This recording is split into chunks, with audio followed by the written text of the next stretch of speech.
Ben, good to see you. I haven't seen you for a little while. But we're here, down here at St Mary's tonight. Sky Sports billed it as a South Coast derby. What did you make of it before the game?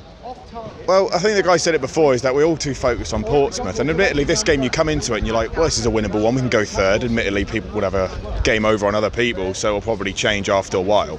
But you go into it thinking, good win at Bramall Lane. Probably a game you'd expect to win this more than you did against Sheffield United. So you went into this bit of confidence. But Bournemouth will get up for this. I mean, it might not be our derby, but this is their big game of the season. They're always going to get up for it. And to be fair, in the first 10 minutes, despite the goal, we look like the better side, but it's just the defensive flimsiness keeps letting us down. The defenders, Vestergaard's 6'6", big strapping bloke, but he just is so weak in the tackle. And it's the same with Bednarek, and it was the same with Cedric. And whenever they came at us, because they play direct football, it's like Wilson, the other Wilson, and King on the other wing, they come at us direct, and we couldn't deal with it. And it troubled us the whole game, and then obviously go 1-0 down. And it looked like a free header for Aki. Yeah, it was. And, he's probably their best aerial threat. And you're thinking, well, who's on this man? And again, we've got Vestergaard, the 6'6" centre-back. Why isn't he on this bloke? And so we go 1-0 down. But again, we look, attacking-wise, we looked okay. But it's just, on the left-hand side, instead of Bertram, we had Cedric, who kept wanting to cut inside. And that Jack Stacey, the right-back, like, I'm happy with you to cut inside. I'll show you onto your left. But if you want to cut inside and try and find Shea Adams, the 5'8", 5'9" striker, in amongst our big two centre-backs, be my guest. And that was the thing. We kept cutting inside, getting nowhere. I've got to be fair to Bednarek actually this evening. He was probably the outstanding player this afternoon. There's so many blocks, interceptions, but equally Bournemouth done their job too. Cook, clumsy I hear on the penalty, down the other end from where I was sat, but Ake and both for Cook, so many blocks and deflections. They're good centre-backs, and they're better than R2, I think.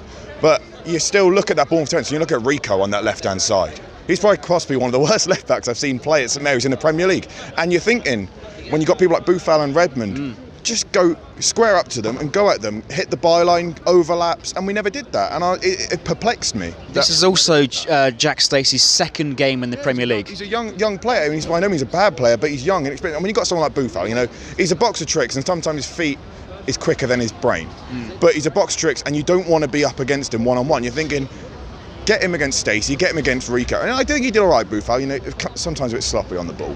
But I don't think we made the most out of these inexperienced fullbacks who by no means were defensively that great.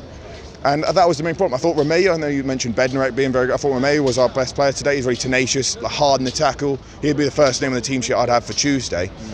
And for me, it's for the team sheet, you play Bertrand. I'm not sure what's going on, if there's some sort of internal politics going on with him and Ralph Hasenhüttl, but you play your best left back. If you get rid of Target, you've got to play Bertrand, because Danso, it's not fair on him as a young centre-back to get thrown into, it's only his third or fourth start? You can't just throw him in right back and say, go on right back against people like King, because King's a good player and he's hard to play against, so you don't want to be out of position against someone like him. But when I reckon we play 4-4-2. I reckon you play with Ings and you play with Adams, similar to how Bournemouth play, because, well, let's be frank, our best striker is Danny Ings. I like Adams, and I think his time will come, and sooner or later he'll hit the ground running and get going. But Ings is our best striker, he's our best goal scorer, he has to be playing. And you can't play this weird, I don't know, it's a 3-4-3, but it seems to change midway through the game when it doesn't work. It just doesn't suit us. I'm not sure if he wants to go for the 4-2-2-2, which is his system he had at Leipzig. But for me, you've got to play those two up front. Or if not, Danny Ings at the very least, because at the moment he is a better player than Shea Adams.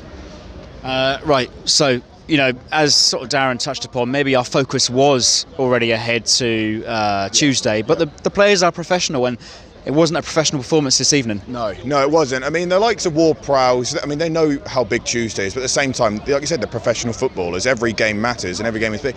And to be quite frank, if you're looking at it from a purely objective point of view, winning this game is more important than winning the Portsmouth game. Of course, us being fans, we think otherwise. And don't get me wrong, I'd much rather win the Portsmouth game, but if you're a player, you can't take all the rivalry into account. You're like, the Premier League's the Premier League, and we need to get There's so much more time, though, in the Premier League. Yeah, exactly.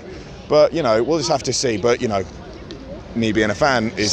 Shall we just let them have it tonight? Yeah. Tuesday, when we play Portsmouth, if we beat Portsmouth, all is forgiven. Tonight, I'm not bothered. If we win Tuesday, and fingers crossed we will.